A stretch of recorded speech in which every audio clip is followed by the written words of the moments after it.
Hello, I'm Dr. Jodie Richardson, and you're listening to Well, Hello Anxiety, a podcast where we end the struggle with anxiety and build our toolkit of practical skills to thrive. If you set aside some time to note down all of the people that you take care of, who would be on your list? Now, if you're not in a position to create a list, and I completely understand that most of you won't be, please be safe if you're driving, take a moment to think about the people who you care for. Anyone who's lucky enough to get a little or a lot of your time, energy, kindness, care, love, a little piece of your heart, or all of the above. Now, I really want you to take a moment, and you may like to pause the podcast to really think about this or to note it down. And now I've got one last question for you. Did you include yourself on your list? If not, you're not the only one, and this is exactly the episode you need. I'm so thankful you're here. I'm Dr. Jodie Richardson, your host, and my purpose is to equip you with everything you need to change your relationship with anxiety, to dial it down, to elevate your well-being, and to live a life rich in connection, meaning, and purpose. And today's guests are very much aligned in the work that they do as well. I do my work through my professional speaking as an author and, of course, as a podcaster. And it really does give me great pleasure to introduce you. And you did hear me right. I did say guests. Today is a first for Well, Hello Anxiety. I have two wonderful guests today, Candice and Lauren from the School of Self-Care. Dr. Candice Tribe and Dr. Lauren Hamilton met while completing their doctorates in psychology. I bet they had a huge amount of fun whilst also working very hard.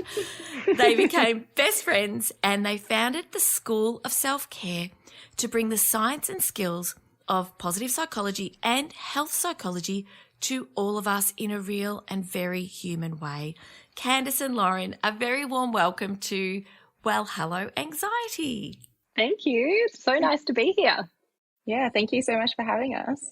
It's an absolute pleasure. And Lauren, you're coming to us from Brisbane and you've got a brand new clinic. Yes.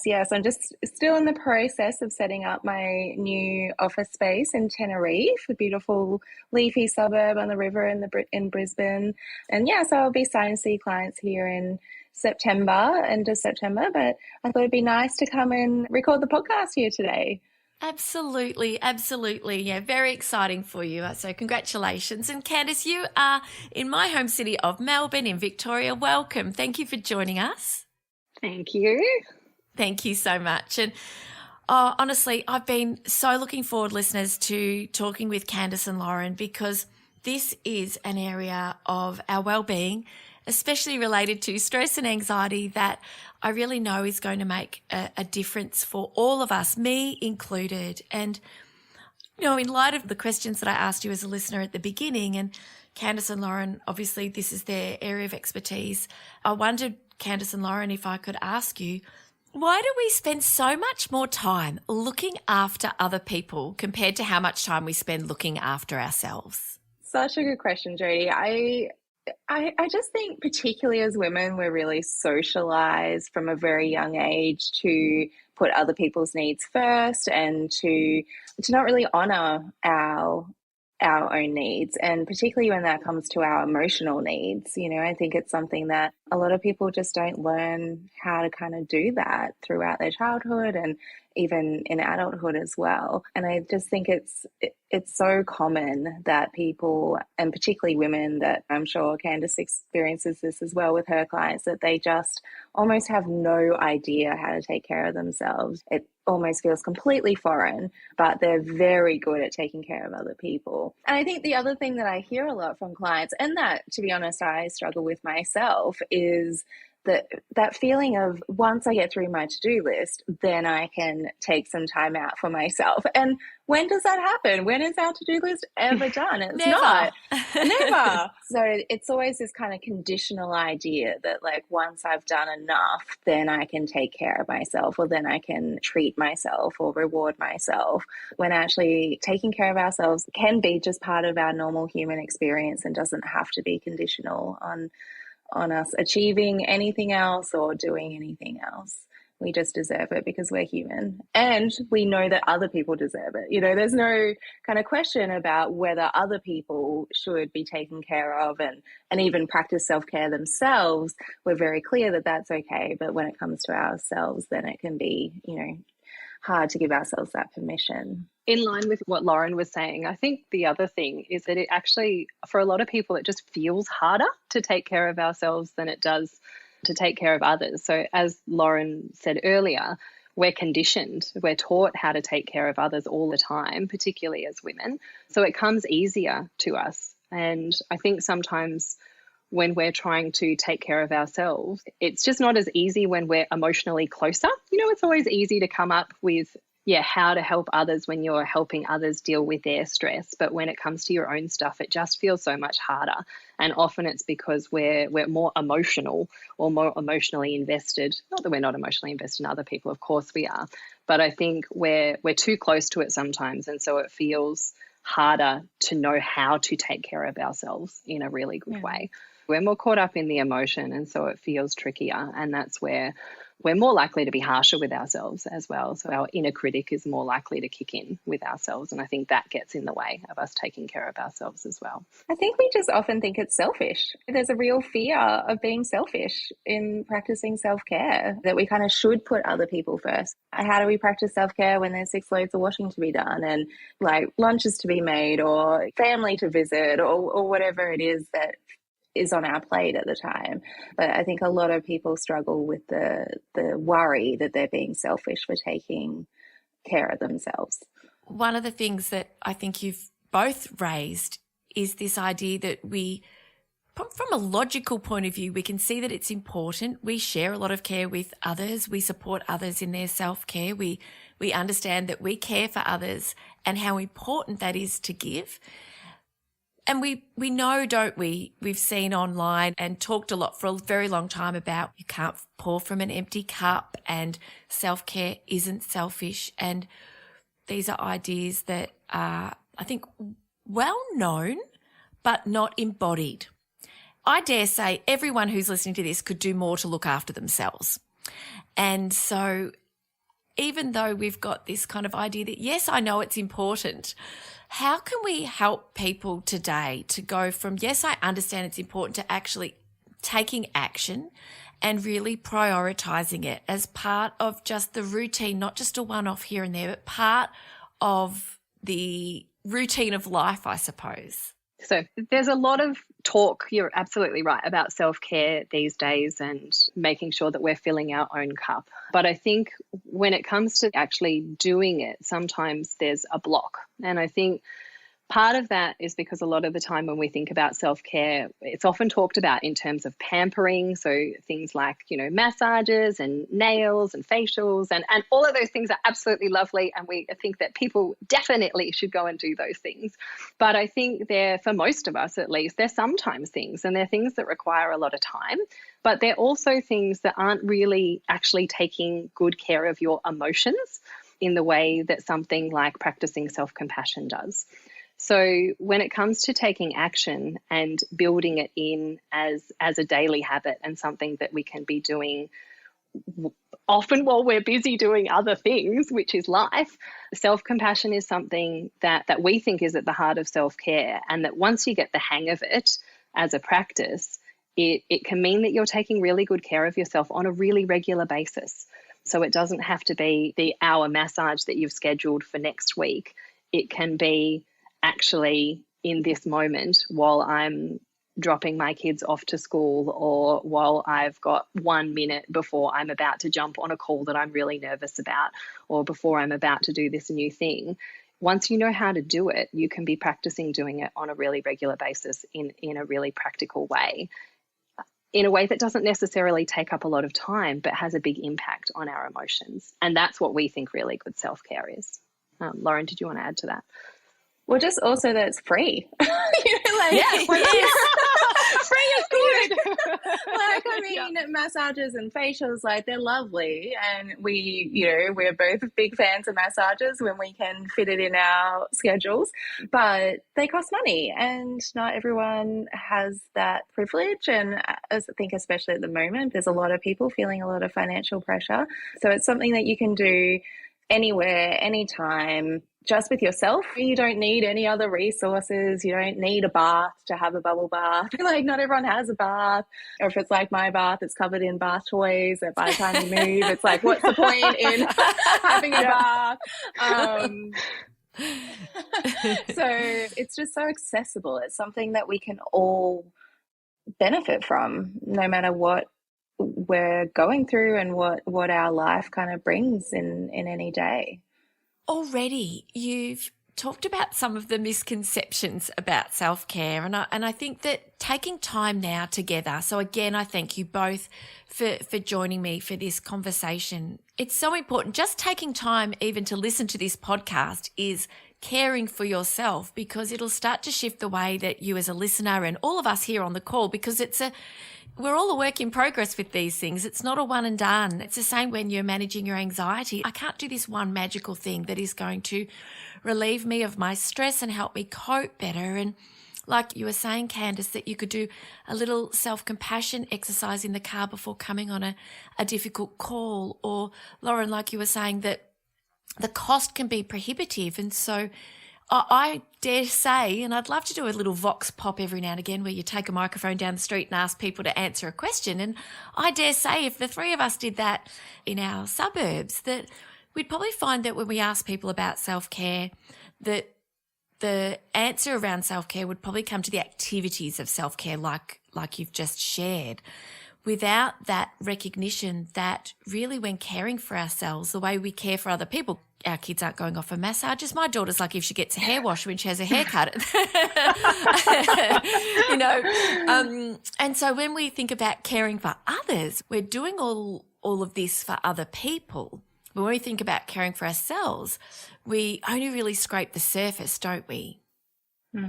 Yes, absolutely. And I think you've brought up a really good point, Jodie, that self-compassion is about treating ourselves the way that we would treat other people. And you're right. Like if a friend or one of our kids or someone that we love comes to us and says, I need help, I've got this going on and I'm really struggling, we don't say, oh, I'll pay for a massage for you or, let me book you in for a facial. We listen to them and we recognize and we validate how they're feeling. We acknowledge their struggle. We remind them that they're not alone, that we've maybe felt this way before or that lots of other people feel this way too. And we're kind to them. We say nice things to them and we treat them with kindness. And that's what self-compassion is about treating yourself the way that you would treat somebody that you love when they're struggling. And that's something that a lot of us actually find really difficult to do. We're so good at it when it comes to other people. But when it comes to ourselves, we're much more likely to get caught up in our inner critic or that voice inside of our head that can be harsh with us. And for most people, when we're struggling, that inner critic is pretty powerful and pretty nasty and is really the opposite of treating ourselves with self-compassion. And there's not a chance that if someone that we loved called us and said, hey, I'm really struggling, I'm feeling really anxious today, there's no way if Lauren called me and said that, I'd say, well, you need to just get over it and you're being a bit of an idiot and I'm not interested in listening to this and see you later. We would never talk to somebody like that. Yeah, get on with it. That's just not how we treat other people. But we find it harder with ourselves. And that's part of what we're hoping to teach people about. Self-compassion is a learnable skill. It's something that maybe most of us would say we're not particularly good at, but we can learn how to be better at it. And it's really powerful and really helpful for certainly for us in our lives. And we know lots of our clients have found it really helpful too.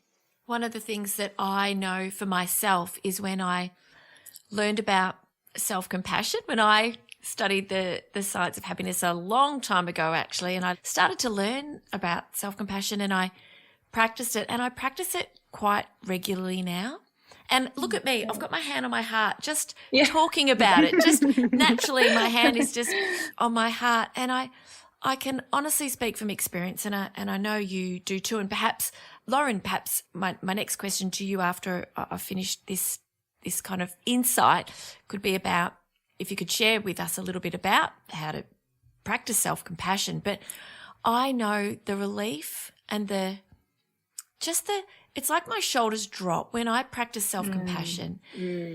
I just take that moment just to show myself the empathy that I would show someone else who was suffering. Just validate how I feel that it is hard.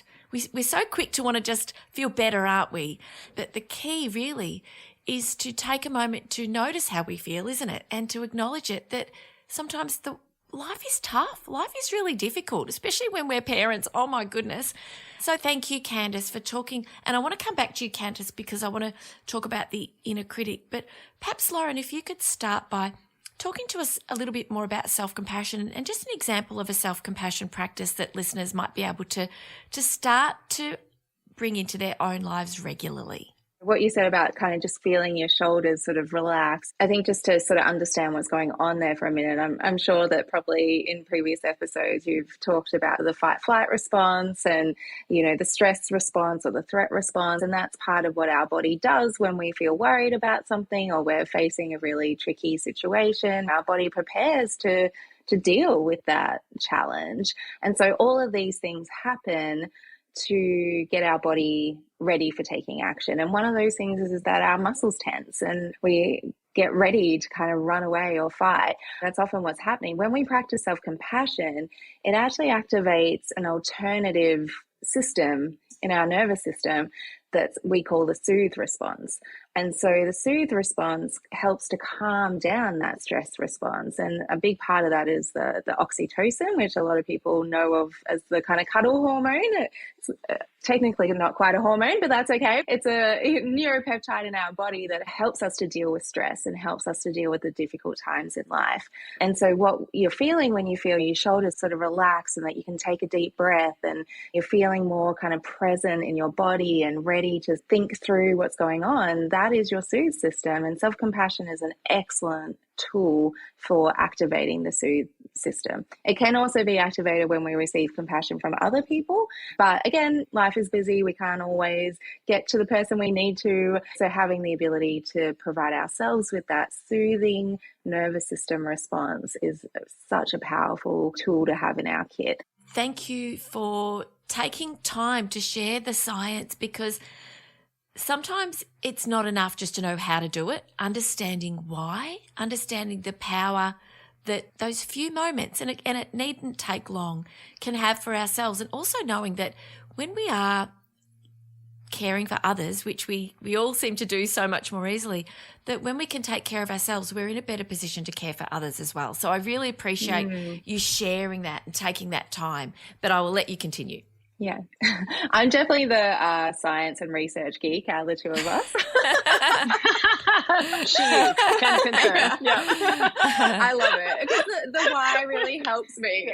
Yes, yes. I think sometimes my clients must think, oh my gosh, Lauren, we don't care. Just tell us how to do it. But I will get to that as well. But yeah, so I mean, it's interesting that you mentioned your hand on your heart, because that is actually one of my go-to strategies. So soothing touch can be a really powerful self-compassion strategy. So for me personally, it's a hand on the heart, and I sort of really focus in on the warmth of my hand on my chest, and that just instantly helps me to feel calmer and to feel that kind of soothing sort of response.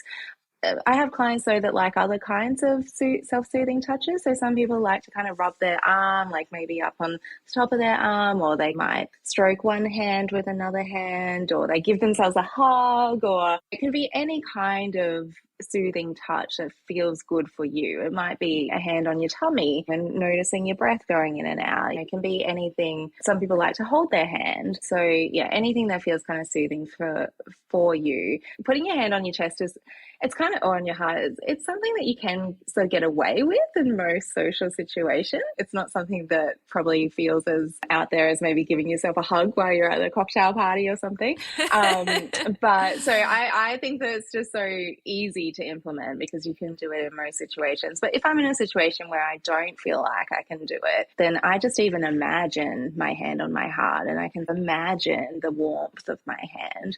And even that helps. Our brains are wonderful at imagining, as we know, the terrifying things with anxiety, but also the soothing things with self-compassion. So that's a really nice, easy practice that we can do anywhere, anytime. Candice, you mentioned before about the inner critic, and I love the example that you used when you shared, well, we would never speak to other people the way that we can speak to ourselves. And when you put it like that in that kind of vivid example, everyone's on the same page. That's terrible. You wouldn't have a friend for very long. You wouldn't have any friends left if you spoke to them that way. And yet, how can we start to observe the way we talk to ourselves?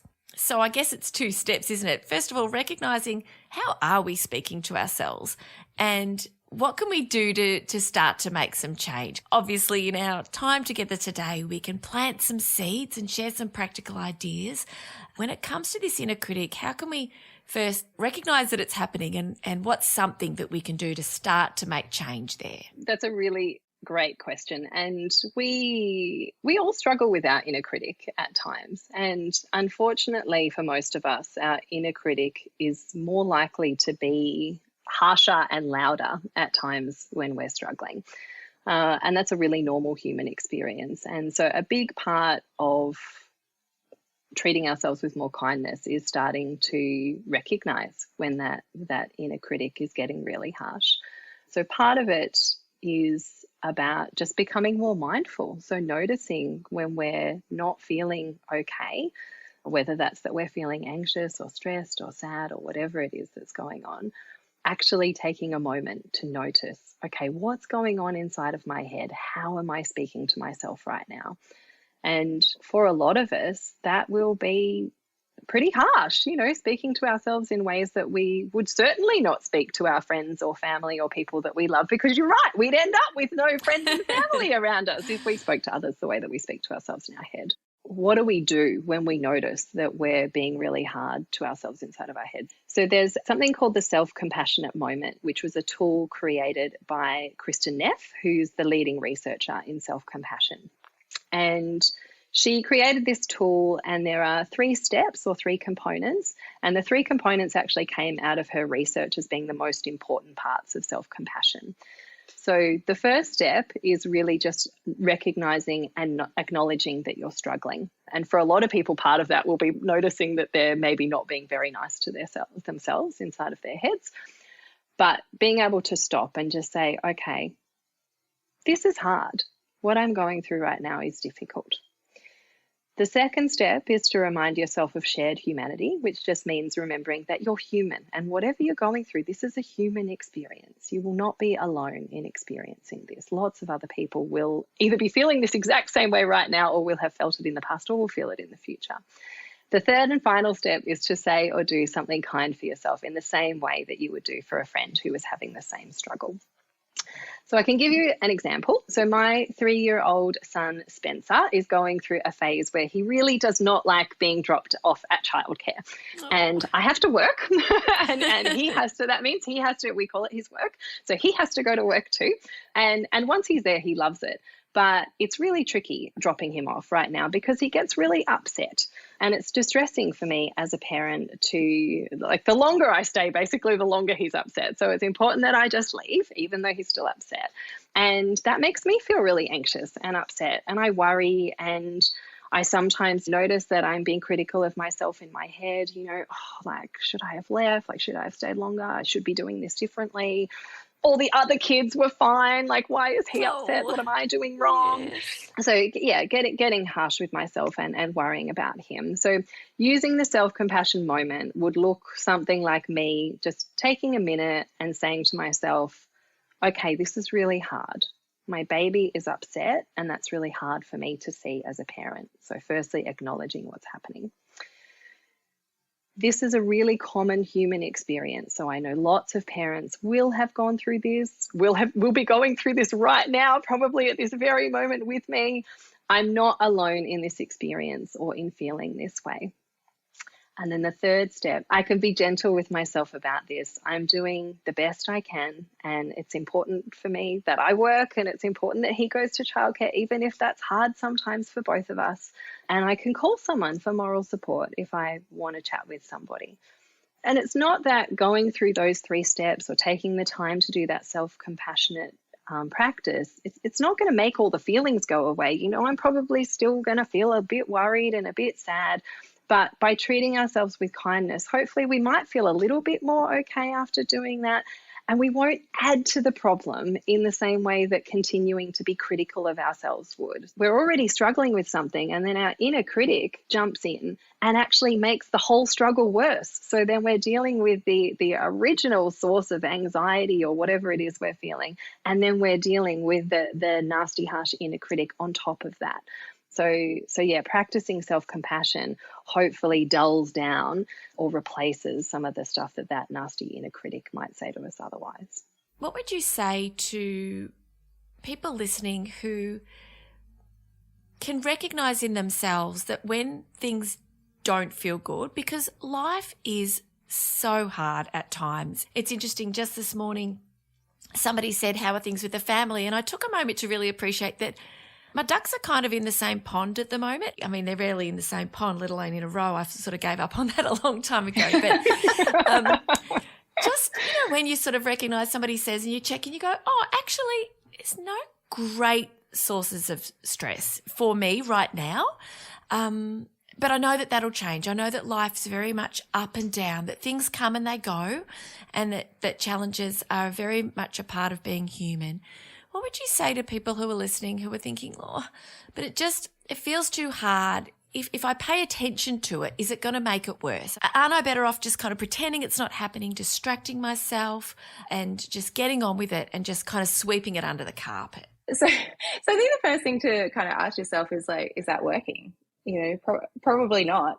I think that distraction can be a really helpful tool occasionally in a short-term kind of way, but we can't just decide which emotions we're going to feel. We can't just be like, oh, I'm going to feel the nice, happy, energetic ones. I'm not going to feel the hard ones. The human experience just doesn't work that way. What's important to remember is that this can be something we learn, that we practice and we become more comfortable with, and it becomes more second nature.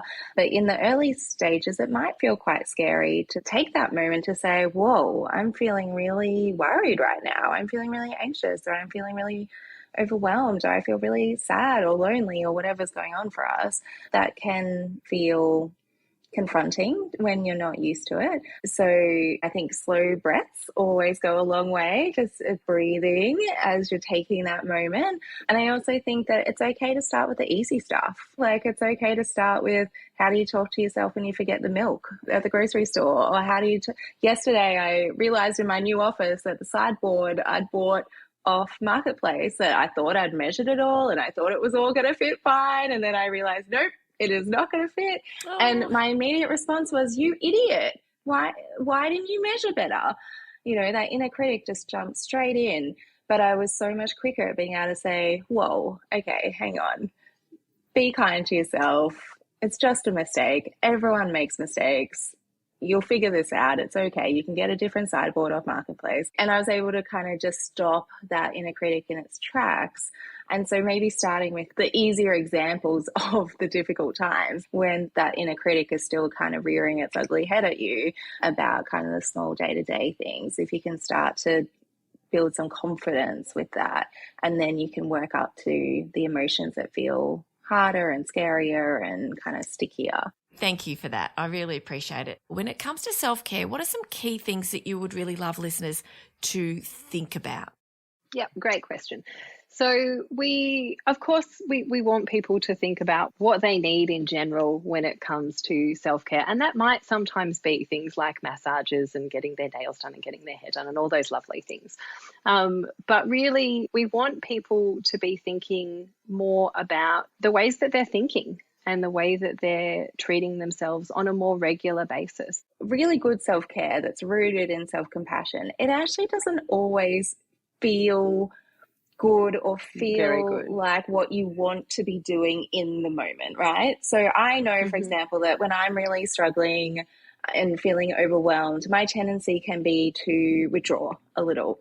But I know that one of the best things for me is calling Candice and crying on the phone, or, you know, talking about whatever's going on for me. And I know that that might not be what I feel like doing, but I know it's what's taking care of my emotional needs and taking really good care of myself. And I think that's kind of where it differs from the kind of pampering type of self-care. It's like good self-care, self-compassion is about asking yourself, what am I feeling? Allowing yourself to feel that way, because you're a human and humans struggle and humans have tough times, and that's all okay. It doesn't mean there's anything wrong with you. It doesn't mean you're broken. It doesn't mean you're flawed. It's just that you're a human being with emotions like every other human being. And so recognizing your needs and feelings, knowing it's normal, and then doing something to help yourself.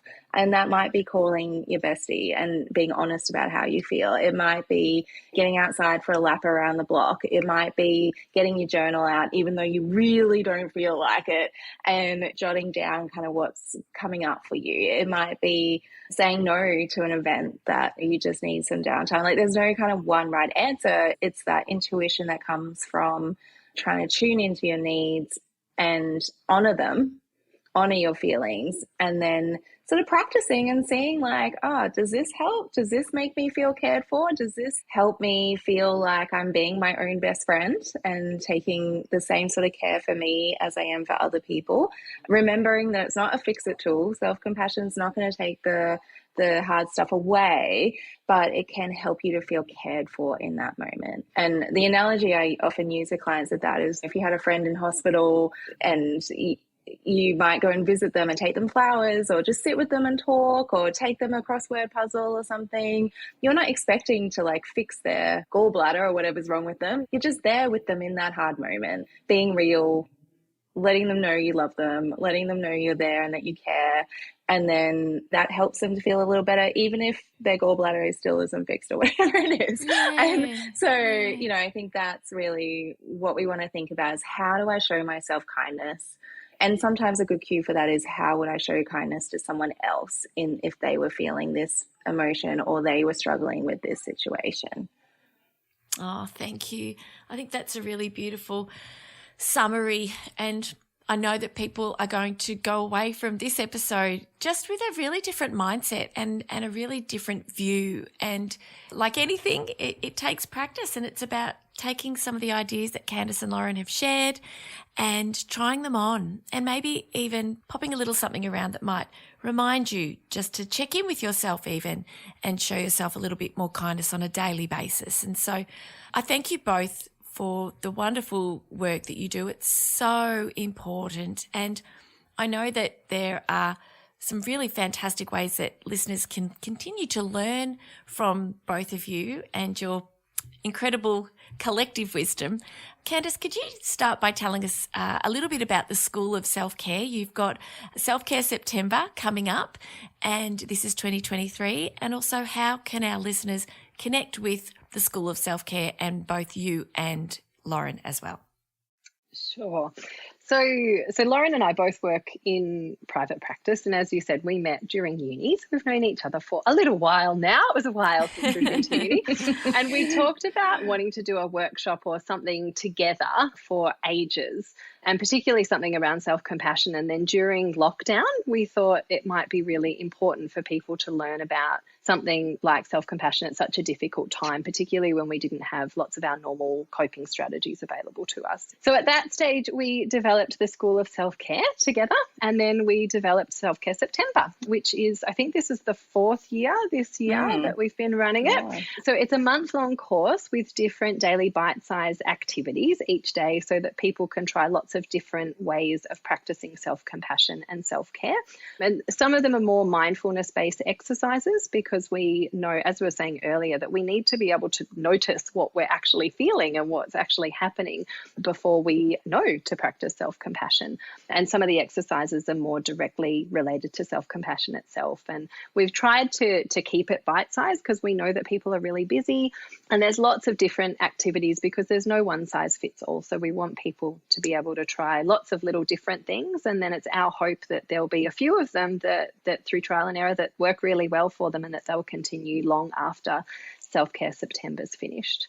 So yeah, so we've got Self-Care September 2023 starting soon, and we've got a special offer for your listeners of $10 off. So anybody who's interested in doing Self-Care September with us for this year in 2023, there'll be a special code in the show notes which they can use at the checkout if they're interested. Oh, thank you. And I really appreciate that. That's a really lovely gift for our listeners today. So thank you both.